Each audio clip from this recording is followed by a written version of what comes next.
Okay, so we are in the downstairs bathroom.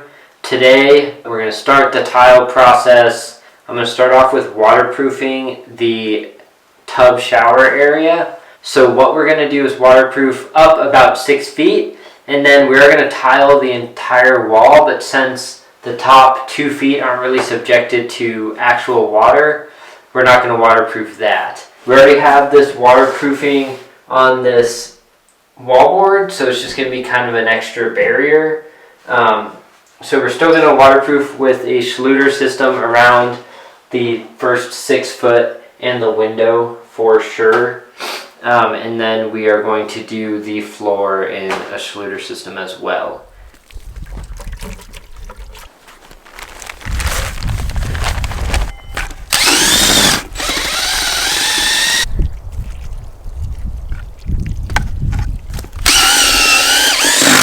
There we go.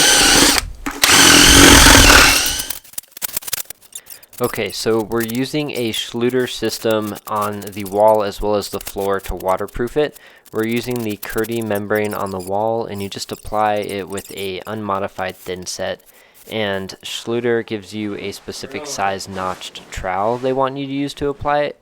But once you have all the thin set on, you go back with a grout float and run the grout float over the membrane to adhere it completely to the thin set.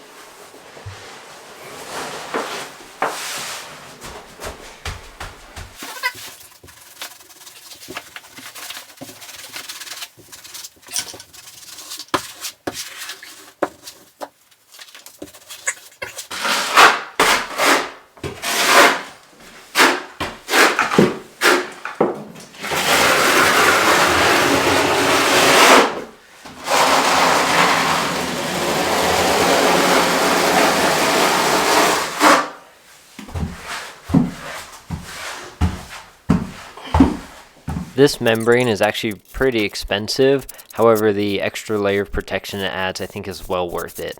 As you can see though on the far left of the screen, we didn't have enough of the membrane to cover that last wall on that side. However, because we have a standalone tub and we're going to have a shower curtain that goes all the way around the shower, that side isn't going to be subjected to a lot of water or a lot of shower spray. So I'm pretty confident in just the waterproofing that the wallboard has on it already for that back wall. However, for this front wall and the side with the window, I wanted to make sure it absolutely had that extra protection.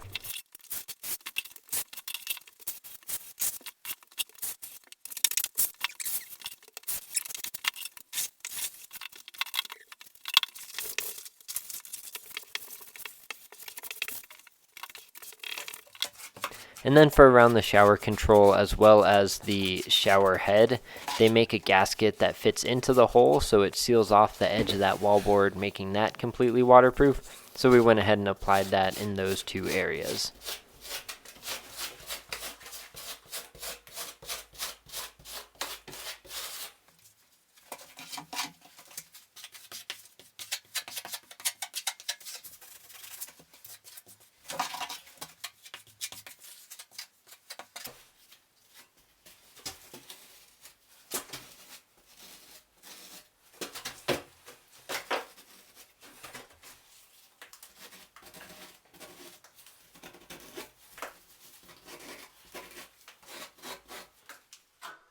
And then we used Schluter's Ditra membrane on the floor. This is a waterproofing membrane, and as well as being a waterproofing membrane, it's also an uncoupling membrane.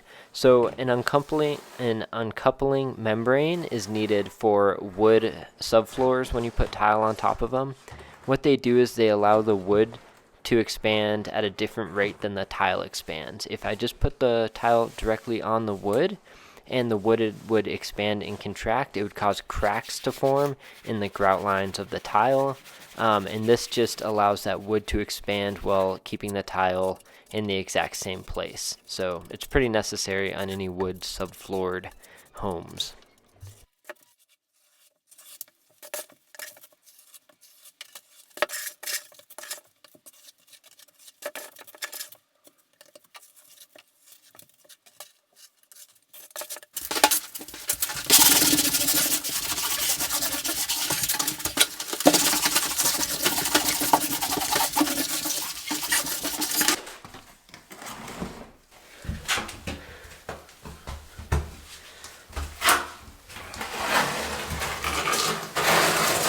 When I'm pressing the Ditra into the thin set with the grout float, I am rolling it back every once in a while just to make sure I get a full adherence into that thin set. That way we don't have any issues with the Ditra coming up or not doing its job.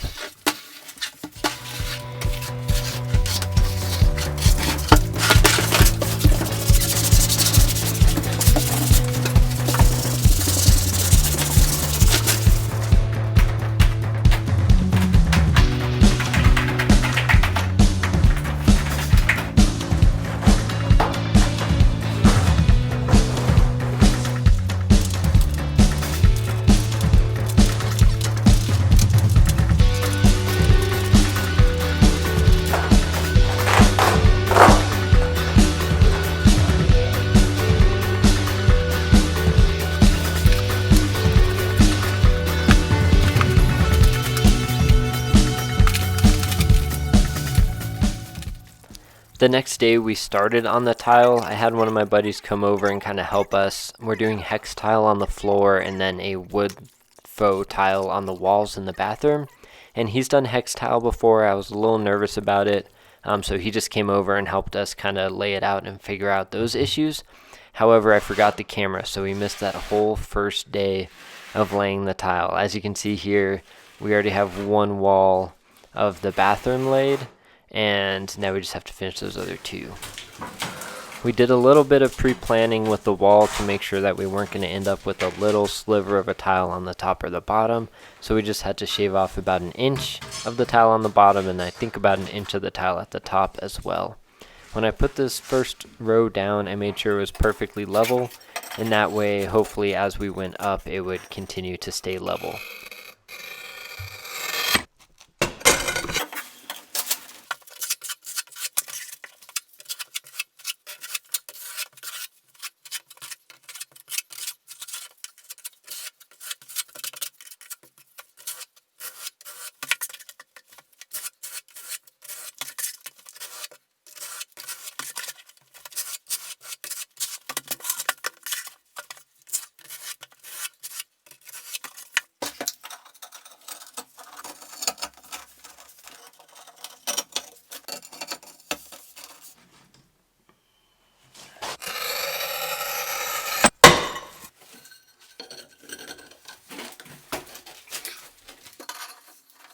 As you saw, we ended up just using a manual tile cutter, meaning we scored the tile and then snapped it. This worked out really well. It was either renting or buying a wet saw, which I just didn't see was worth the money, or buying this, $30 manual tile saw. And it worked pretty well. The only thing that it didn't work for was any of the kind of corners where we had to cut around the window or the shower and stuff like that. However, I used a diamond blade on my angle grinder and that worked perfect. So.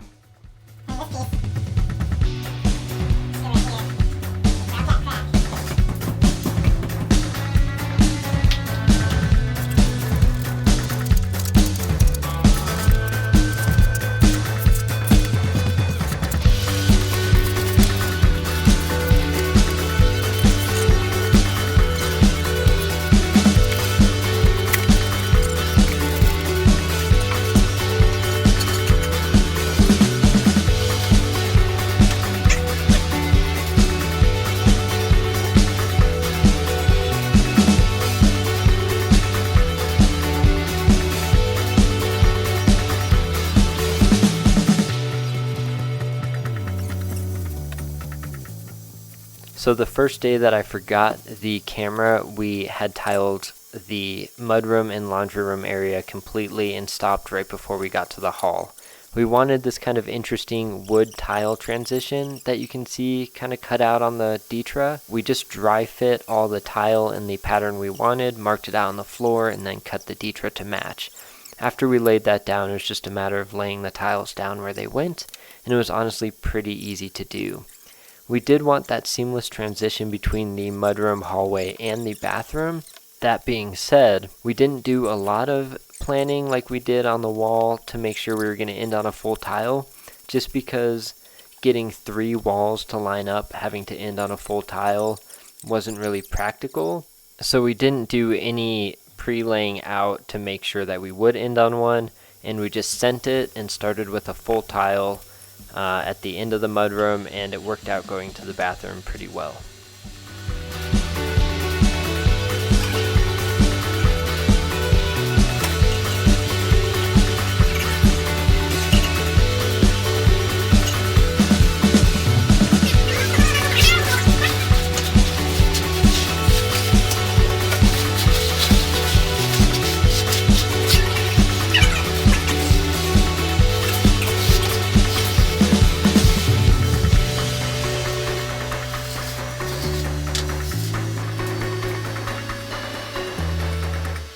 I was pretty intimidated when we started working with the hex tile just because it's not square. It has those 6 sides, and those can really get into your head, but it actually wasn't super hard to work with. And as you can see, we kind of worked our way around the back of the bathroom, and when we got to the end where we had to incorporate it back into what we had already laid, it ended up working perfectly. So that kind of shows for someone who hasn't laid tile before how easy it was.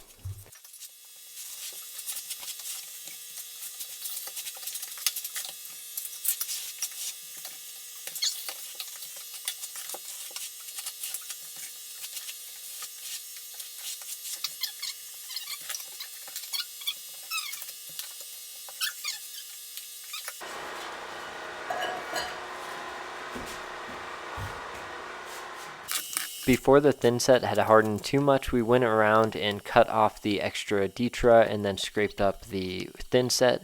That way we could get our wood floor nice and close to the tile for that transition. I can't explain to you how nervous I was to put that first glob of black onto our nice new tile when doing the grout, but we decided to go with a nice dark charcoal grout. This is an unsanded grout, which means it doesn't have sand in the mixture, because our tile spaces, or the grout spaces I should say, are 1/16 of an inch. They're not an 1/8 inch. Anything under an 1/8 inch, they kind of recommend that non-sanded grout because the sand can't make it into those tight spaces. You're going to have to kind of stay tuned for our next video to see how the tile turned out, because we haven't taken all of the grout off of the tile yet, and it's been a process. So stay tuned for those, and if you guys have any questions, make sure you leave them down in the comments. Give our videos a thumbs up if you enjoyed them, and if you're not already subscribed, what are you doing? Hit that subscribe button. Stay tuned for the next videos. I hope you enjoyed this one. I'll see you guys next time.